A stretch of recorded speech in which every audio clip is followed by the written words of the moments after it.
Fala, meu povo. Bom dia, boa tarde, boa noite. Estou aqui para falar para vocês um pouco mais sobre as reações de alceno, né? Na aula passada, se você não viu, né, se você não conseguiu acompanhar, pausa esse vídeo agora, volta para a aula anterior, né, um pouco ali sobre reatividade dos alcenos, conhecendo um pouco mais sobre as características, as funções, né, como é que essas reações ocorrem. Volta lá para o vídeo anterior e dá sequência nesse.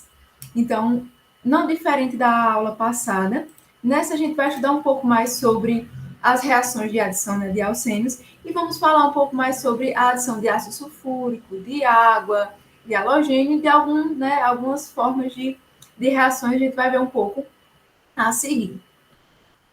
Partindo disso, a gente já entra em reação de adição, né, de ácido sulfúrico ao alceno. Então, como é que essa reação ela vai acontecer? Esse ácido sulfúrico concentrado a frio, ele vai reagir com o alceno para poder formar, né, esse hidrogênio sulfato de alquila. O que vai acontecer? Esse mecanismo ele vai ser semelhante ao que vimos na aula passada. Então, se você, né, não está lembrando, pausa também, revisa esse conceito, né, revisa esse mecanismo, porque as adições, esses mecanismos, eles vão ser sempre semelhantes. No momento, o alceno ele ataca, né, o centro eletrofílico e em outro momento, na segunda etapa, o nucleófilo ataca, né, esse carbocato intermediário ou esse, né, esse meu intermediário. E aqui a gente vai ver um pouco mais sobre, né, esse mecanismo de adição de ácido sulfúrico ao alceno, onde é semelhante à reação, né, de adição de aleto, né, ao alceno, onde essa dupla ligação do alceno ela vai se romper. A gente tem esse mecanismo aqui, onde essa dupla ligação, como bem sinalizado aqui, ela vai, né, ela se rompe e vai atacar o hidrogênio do ácido sulfúrico, fazendo com que essa ligação se rompa, né, e em direção para os pares de elétron do oxigênio, ficando nesse sentido.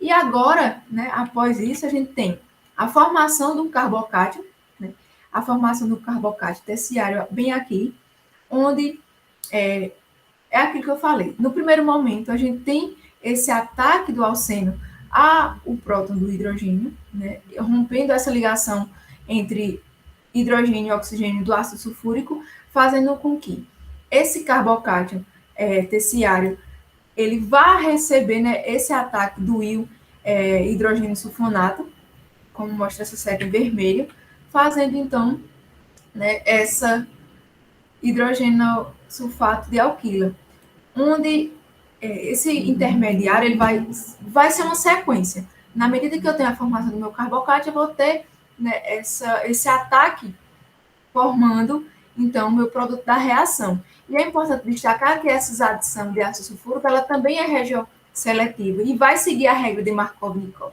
Você lembra o conceito da regra de Markov-Nikov? Não está bem lembrado? Volta lá no vídeo, dá essa revisada nessas definições, nesses conceitos, para poder a gente tirar de letra nesse segundo vídeo. Então, essa reação ela vai ser regioquímica, que vai ser semelhante também ao que acontece nos aletos de alquila, onde o hidrogênio ele vai entrar nesse carbono mais hidrogenado e e principalmente se essa reação ela for acontecer em um alceno assimétrico, a gente consegue ver essa diferença entre carbonos mais hidrogenados e menos hidrogenados. E aqui a gente tem uma hidrólise, né, desse hidrogênio sulfato de alquila, onde a gente tem, né, ou seja, essa hidrólise é quando é tratado, né, com água na presença, né, de calor para poder a formação do álcool. A gente tem esse produto aqui, a partir dele, né, catalisado com água e calor, a gente tem a obtenção de um álcool, né, um álcool secundário, e o nosso ácido sulfúrico ele é restaurado, né, ele como assim eu consigo dizer? Ele é utilizado durante a reação, mas a gente consegue ter ele no final da nossa reação. E, né, ele vai ter essa formação para a gente, quando quer um álcool, a gente consegue sim ter álcool a partir de alceno com ácido sulfúrico, né, que a gente bem conseguiu observar aqui, tratando também com água. E agora, né, tem agora uma síntese. para vocês exercitarem um pouco sobre essa parte de reação de ácido sulfúrico, também tendo etapa com água. Então, vamos entender a questão. Em uma síntese industrial de etanol, o eteno é dissolvido primeiro em ácido sulfúrico, né? Lembra que a gente fez, né, na anterior, o ácido sulfúrico, e em uma segunda etapa, né, nesse segundo momento, adicionado água a essa mistura e aquecida. Então, descreva as reações envolvidas, peço que vocês façam essas reações e, né, detalhando desse mecanismo.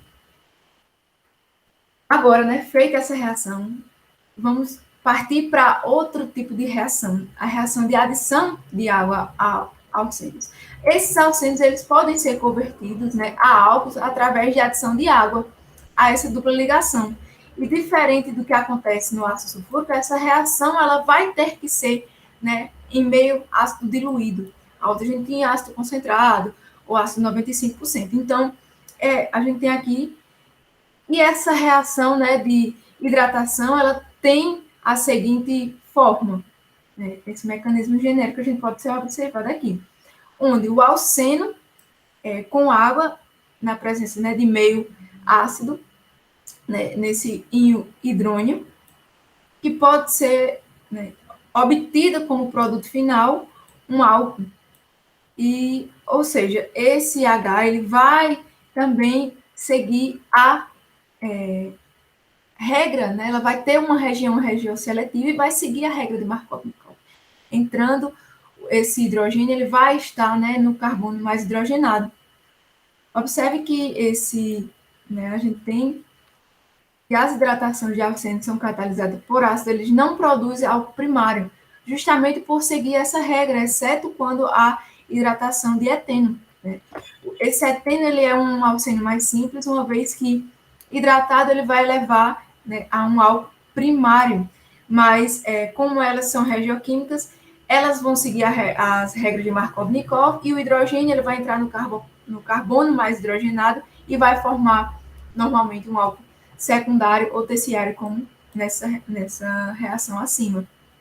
E, né, essa exceção especial é para o caso de eteno. Então, a gente tem aqui o carbono, né, mas o eteno, que é um alcênio mais simples, reagindo com água, né, em meio ácido, com temperatura, eu consigo obter um álcool primário.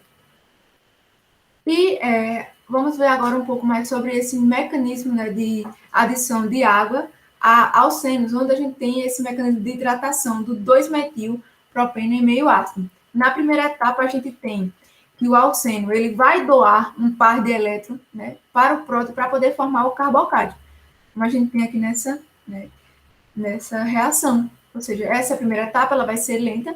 Vamos analisar então nessa. Observem que vai estar, né, em meio ácido, a gente tem um íon hidrônio, e vai também seguir a regra de Markov-Nikol. E na segunda etapa a gente tem esse carbocátion formado, vai reagir com a molécula de água, né, a gente tem aqui.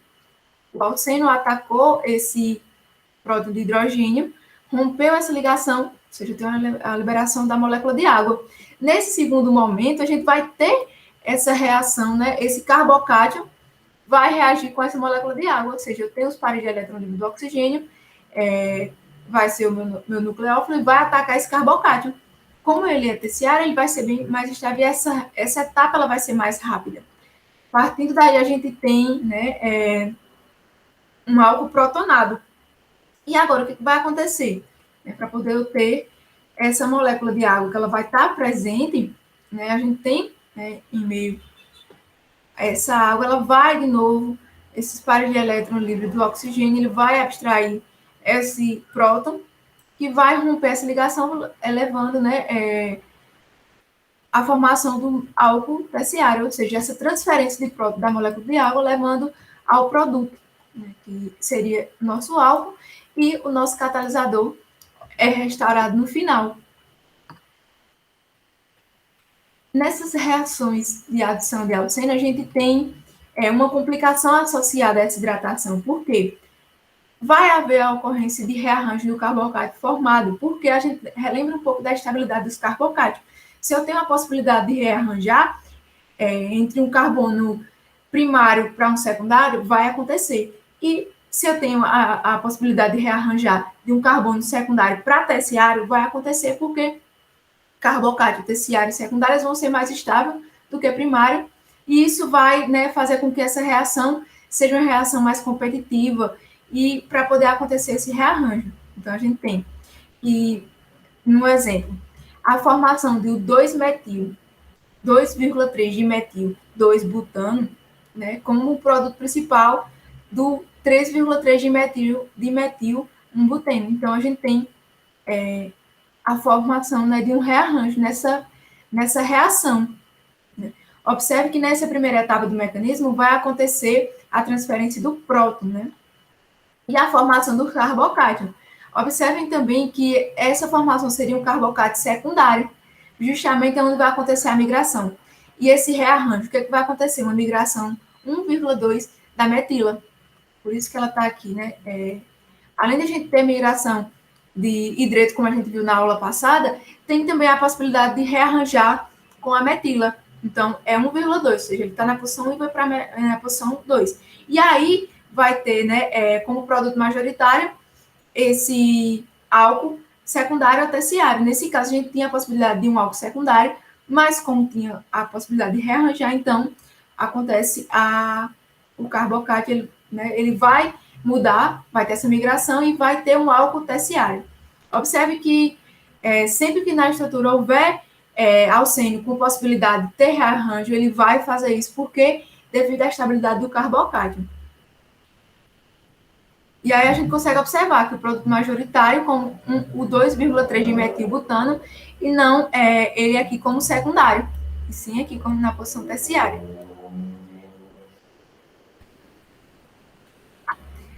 Partindo, né, dessa explicação de rearranjos, de não rearranjar, eu peço que vocês parem o vídeo, tentem fazer, né, esse mecanismo explicando como é que ocorre essa reação, né, partindo desse explicação, né, desse ácido sulfúrico e meio água. E agora a gente tem também, né, além dessas reações, a gente tem um ponto que observar que as reações, elas também, né, de alcênios, ela acontece uma oximercuriação, redução, que seria uma ação Markov-Nikov. Esse procedimento, ele é muito utilizado para a síntese de álcool a partir de alcênio, para não envolver reação, né, para não envolver esse rearranjo. Se eu quero obter um álcool, seja específico ou primário ou secundário, para que ele não aconteça uma possibilidade terciária, eu vou utilizar ele seguindo esse procedimento. E vai ser, né, da seguinte forma, né, seguindo duas etapas. Na primeira etapa, nessa oximercuriação, e na segunda, uma redução, onde nessa primeira etapa a gente tem o alcênio, ele vai reagir com esse acetato de mercúrio em uma mistura com o tetraidrofurano e água. Uma desvantagem também dessa forma é porque, por ter o contato com o mercúrio, essa ciência ela tem que ter uma cautela quando se utilizada em laboratório. Até pelo fato do descarte desse mercúrio como contato.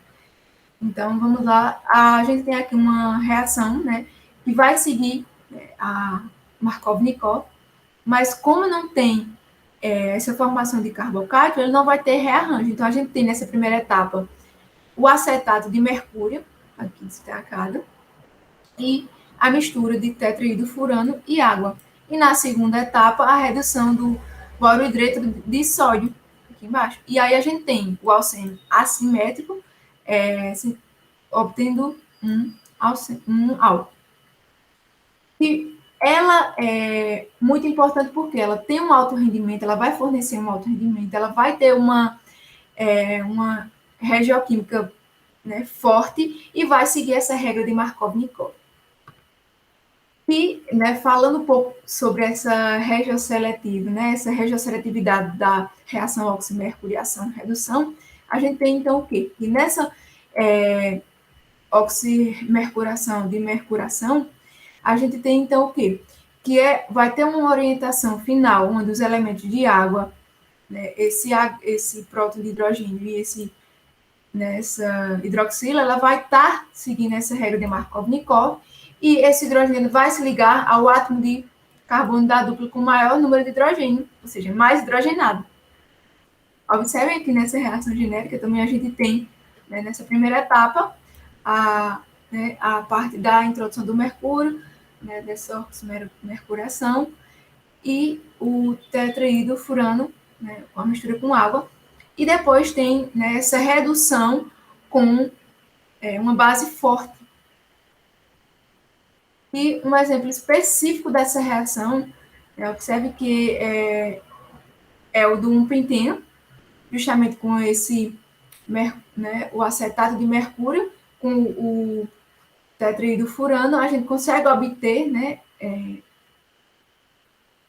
tem essa introdução do mercúrio, e nesse segundo momento, como tem água, a gente vai ver depois esse mecanismo detalhado, onde, para poder ter esse álcool, eu preciso que a questão do meu, né, da minha redução ter esse excesso de hidrogênio para poder eu ter essa saída do meu grupo com o mercúrio para poder eu ter esse meu pentanol como produto majoritário. A gente tem agora o mecanismo detalhado, né, nessa primeira etapa da oximercuração, onde a água e o acetato de mercúrio eles são adicionados à dupla ligação. Então, a gente tem. Aqui temos essa etapa bem detalhada, então vamos analisar bem. Então, a gente tem aqui o mercúrio com densidade de cargas, né, parciais positivas e parciais, né, negativas aqui no nosso acetato. Então, a gente tem que essa nossa dupla ligação do alceno, ela vai, né, atacar o hidrogênio, que vai entrar no carbono mais hidrogenado, né, o mercúrio, e rompendo essa ligação entre mercúrio e acetato, né, formando agora o íon mercuriônio e o nosso íon acetato. E observe que vai formar, né, um intermediário cíclico, ou seja, a gente tem essa linha trastejada mostrando que essa parte mais cíclica. E a formação, né, dessa ligação, onde o mercúrio ele vai ser o eletrófilo, o carbono ele vai formar o carbocátio e nesse centro, né, onde está com a carga positiva.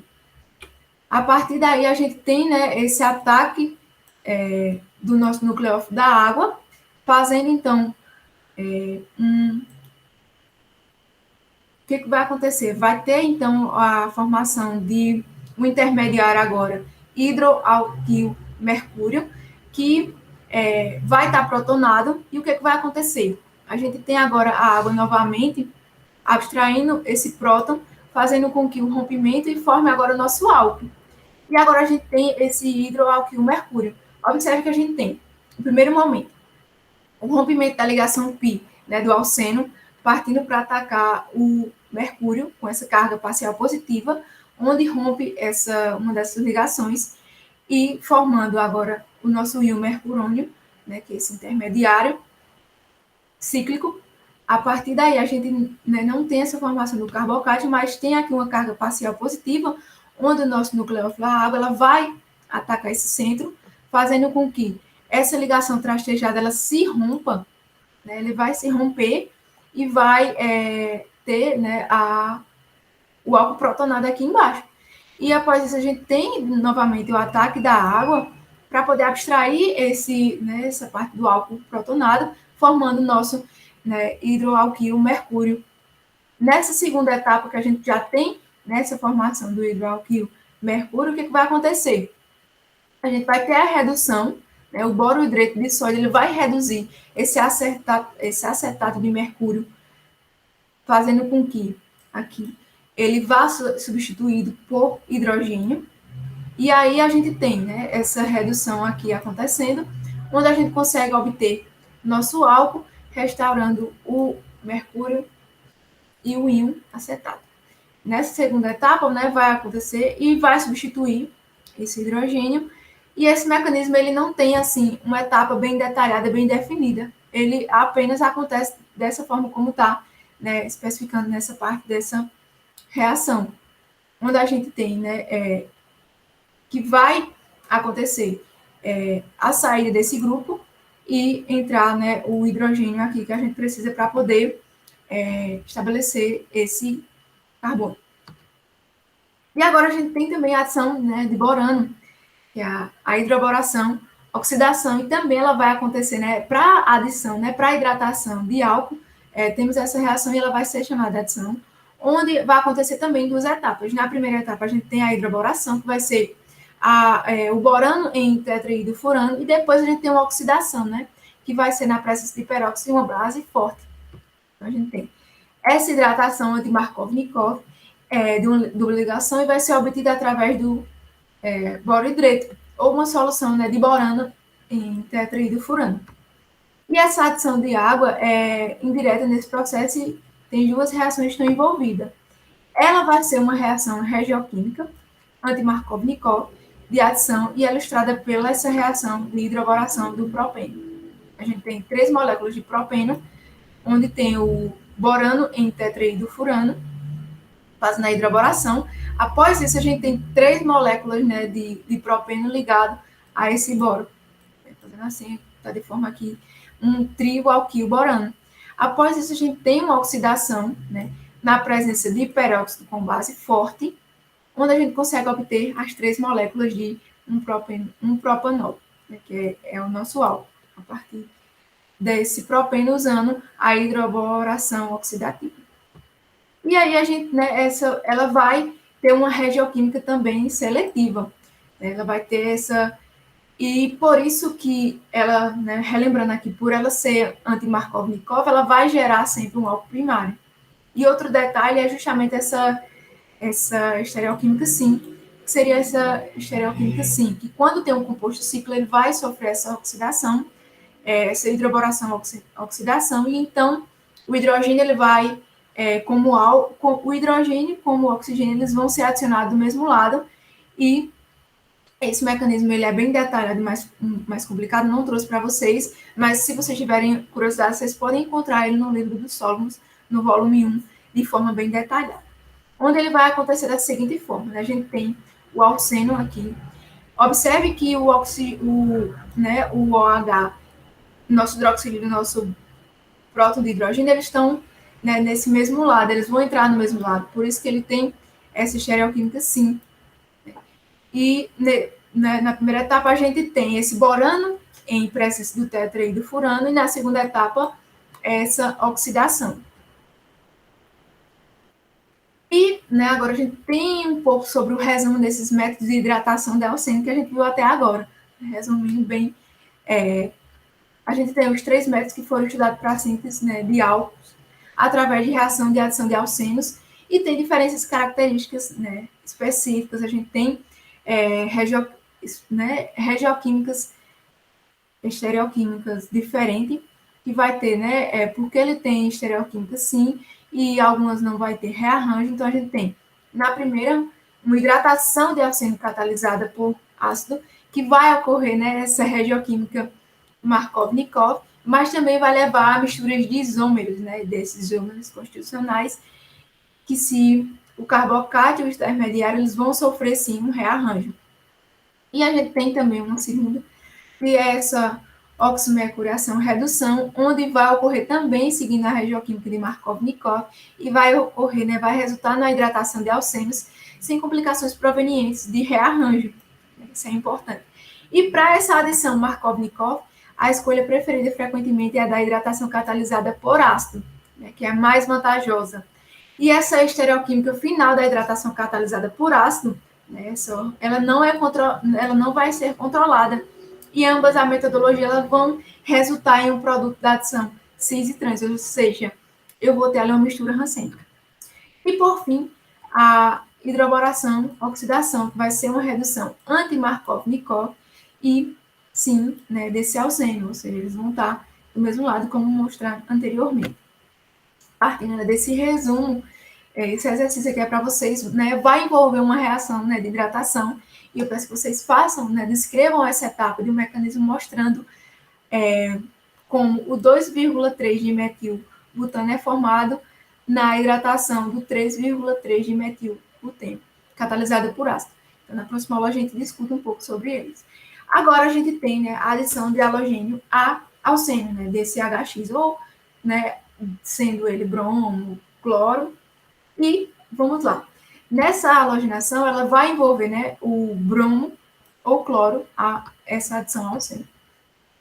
E é importante destacar que essa reação não vai acontecer no flúor, porque o flúor vai ser muito violenta, e com o iodo, porque vai ser um rendimento muito baixo, então não vai ser vantajoso utilizar.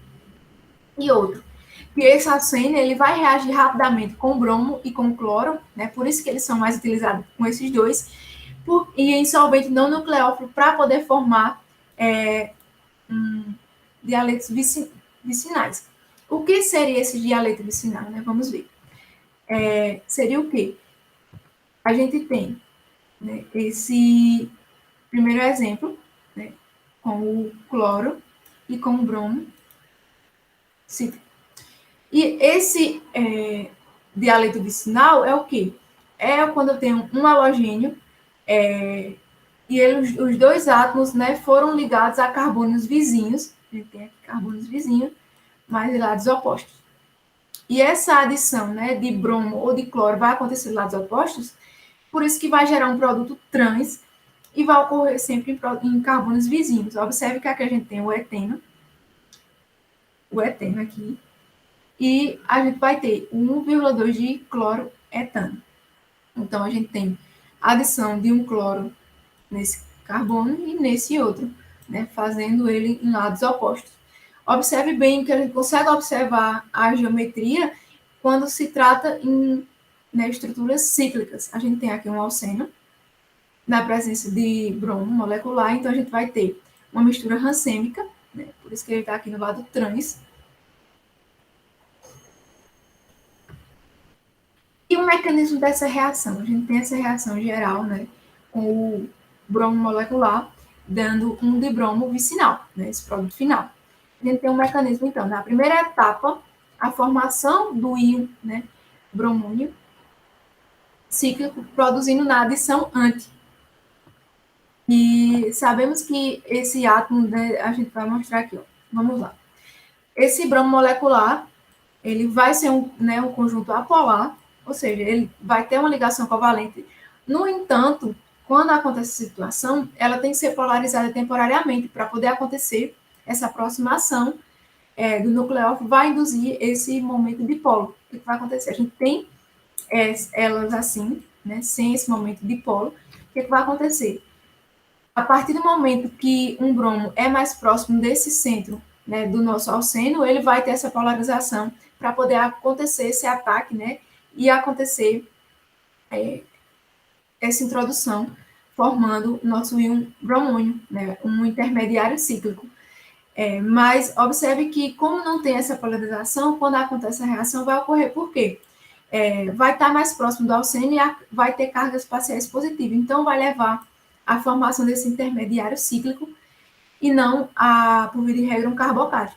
Ou seja, a gente vai ter essa adição anti, porque o bromo, esse bromo aqui, ele vai se adicionar ao carbono da ligação que era o do alceno, né? A gente tem aqui, ó, a ligação, onde vai ser adicionado esse carbono do lado oposto, formando esse anti, ou seja, quando esse bromo ele vai ser adicionado nesse carbono da ponta, eu tenho um rompimento dessa ligação e esse outro bromo vai ficar nesse.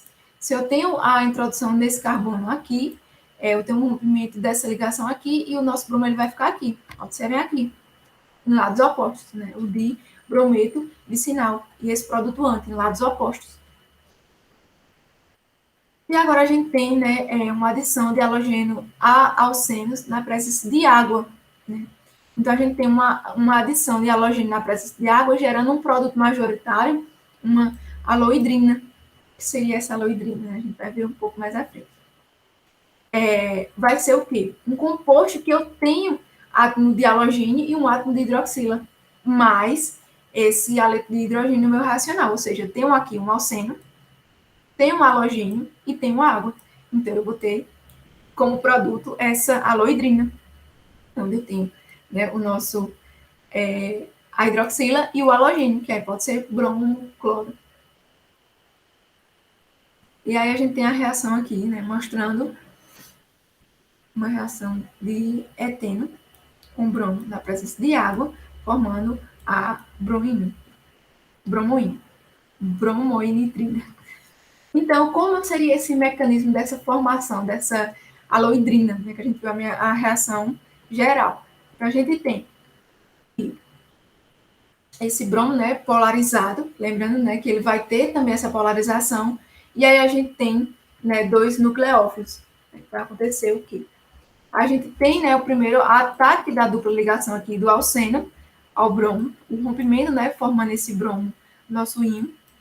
E aí a gente tem essa formação desse intermediário cíclico.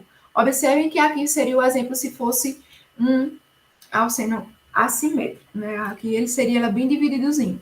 Então, quando a gente tem assimétrico, a gente tem ele já nessa formação aqui mais, né, distorcido. Mas quando ele é simétrico, ele tem essa formação desse intermediário aqui. Então, né, partindo disso, a gente tem esse meu centro aqui polarizado, e aí a gente tem de novo esse ataque do nucleófilo da água a esse carbono, né, aqui oposto. Para poder a gente tem um bromônio, com essa desprotonação, né, da água, a gente tem o álcool, porque aqui quando a gente coloca a água, ela vai ficar aqui, né, com carga protonada, esse álcool. A gente tem essa desprotonação para poder ter, né, a nossa formação da bromohidrina. Então, observe que quando essa reação é realizada na presença de água, o íon bromônio, que é inicialmente formado, ele vai ser capturado novamente por uma molécula de água em vez de brometo. Né? Por isso que a gente tem aqui, né, esses dois nucleófilos. Mas como ele está na presença de água, ele vai ser, né, prioritariamente, a água ele vai ser o nucleófilo mais forte. E o íon, né, ozônio, então ele vai ser desprotonado para poder gerar uma aloidrina, que no exemplo a gente aqui tem uma bromohidrina. E aí a gente tem mais uma vez, né, para exercitar, né, colocar em prática esses conceitos. Então a gente tem nesse exercício escrever as estruturas, né, desses principais produtos orgânicos obtidos através dessa reação, né, das reações já vistas. Então a gente tem para mostrar desse mecanismo, né, da hidratação, da halogenação e na presença de água e na halogenação sem água. Depois de resolver esse exercício, dá continuidade. Então, essa adição, né, de hidrogênio a alcenos, para finalizar, que a gente tem essa adição, né, envolvendo. Agora, a gente tem essa hidrogenação catalítica envolvendo o hidrogênio molecular, a dupla ligação, utilizando um catalisador metálico, ou seja, eu tenho que ter ou paládio, platina ou níquel. Observa aqui nessa reação, a gente tem o eteno, né, com essa hidrogênio molecular catalisado por esse catalisador metálico, a gente tem a obtenção do eteno. E esse mecanismo, né? Esse mecanismo ele vai acontecer da seguinte forma. Esse mecanismo ele também não é tão bem detalhado, mas observe que ele vai acontecer da seguinte forma. Onde a gente tem que nesse ponto aqui, onde tem essas moléculas, a gente vai observar que seja o catalisador onde o nosso hidrogênio molecular ele vai estar lá, né? Ele vai aderir a essa superfície do catalisador. Então, ele vai acontecer o quê? Ela vai também ter uma estereoquímica definida e observe que esse alceno ele vai se aproximando, né? Na medida que ele se aproxima da superfície do nosso catalisador, vai ter o rompimento dessa ligação. E aí a gente tem o quê? Que a ligação pi entre os dois carbonos, eles vão se romper, eles vão se trocar, né? Por duas ligações sigmas entre carbono e hidrogênio. Ou seja, a gente tem que, na medida que eu tenho a nossa superfície lá do catalisador, o nosso alceno, que eles vão se aproximando, a gente tem então que o quê? Que vai ter esse rompimento e a formação dessas novas ligações sigmas, e que também vai ser essa adição sim, né? E observe que vai ser, esperado que essa adição seja feita dos dois átomos, né, de hidrogênio do mesmo lado da reação, e por isso vai se chamar essa adição de reação sim. E é importante esse catalisador por esse motivo. Então, a gente vai ver agora um pouco mais sobre o papel, né, do catalisador, e aqui a gente vai ver graficamente, então, o quê? Que a hidrogenação catalítica ela vai ser realizada, né, por tratamento de gás, né, de hidrogênio, e vai ser utilizada, né, um catalisador metálico dividido de paládio, platina ou níquel. e em alta pressão, né? E aqui a gente tem esse gráfico para mostrar justamente que é para observar a rampa, né, esse diagrama de energia, onde em vermelho a gente tem o sem catalisador e em azul com catalisador. Então, o caminho de o sem catalisador ele vai ser bem maior, por isso que a gente tem esse ΔG maior do que o de com catalisador. Então, vai ser mais viável a gente utilizar o catalisador. Então, a gente tem. E o caminho sem catalisador metal, ele tem uma grande energia de ativação, e o que vai se tornar essa reação mais lenta e em escala prática industrial, ela vai ser menos utilizada, porque eu tenho uma reação bem mais lenta. Então, quando a gente utiliza, né, a presença desse catalisador, ele vai fornecer um caminho de menor energia, fazendo com que tenha diminuição da energia de ativação, vai permitir com que essa reação ela ocorra de forma mais rapidamente. Separando, então, esses meios reacionários, eles podem ser, né, reciclados.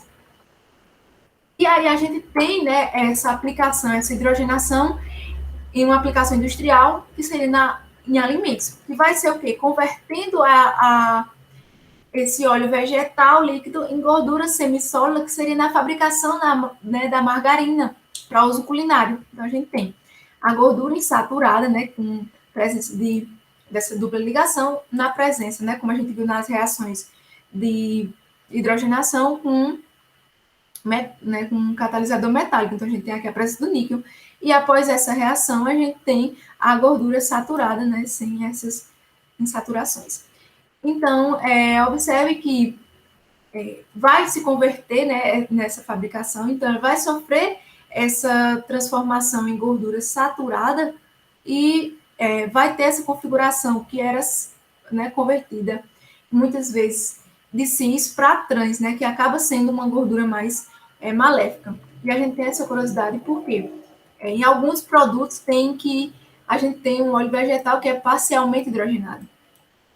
E também tem alguns que têm ausência, né, 0% desses ácidos gráficos, seria essa gordura trans, que é maléfica para nossa saúde. Então, por hoje é só. Né, a gente tem essa ampla utilização das reações de adição de Alcine, né, a gente consegue ver aplicações, né, na escala industrial e peço para vocês fazerem esse exercício. Na nossa última aula será a aula de refazer todos esses exercícios, mostrando o gabarito e como é que eles ocorrem, esses mecanismos. Então, tentem fazer para a próxima aula e a gente, né, discute um pouco mais. Então, até breve a todos.